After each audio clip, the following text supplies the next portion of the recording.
баъзе беморҳое ҳастанд ки дилашон яку якбора тез мезанад, новобаста аз насраинашон, новобаста аз зиқию хурсандиву ягон баландӣ баромадан ё пори вазбин кардан, нагрузка додан, новобаста аз ҳаминҳо онҳо бисёри вақт маҷбур мешаванд беморхона раванду баъд дар он ҷо ягон укол мекунанд, уколи махсус, баъд дилашон ба ҳолати нормалӣ бармегардад. ана ҳама хел ҳолатро мегӯям суправентикулярная пароксимальная тахикардия. ин чист? оддитар кара гӯем анаи схемаи дил аст. ин сеа узел анаин бошад аве узел ки импулсҳои зиёдатиро намегузаронад.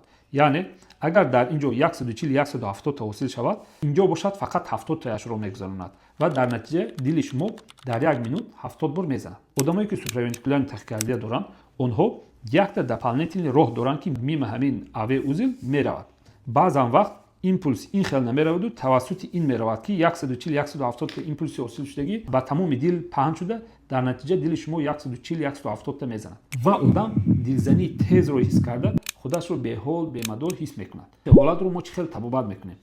як катетери махсус рафта дар киҷо ҳосил шудани ҳамин импулсҳоро ёфта, ҳамин роҳро дар киҷо будагиашро ёфта, баъдан онро бо катетер месӯзонем. оддитар ки гӯем мо ҳаминро бо катетерҳои махсус ёфта инро месӯзонем ва дар натиҷа импулс фақат через аве узел гузашта дили мо бошад хуб кор мекунад.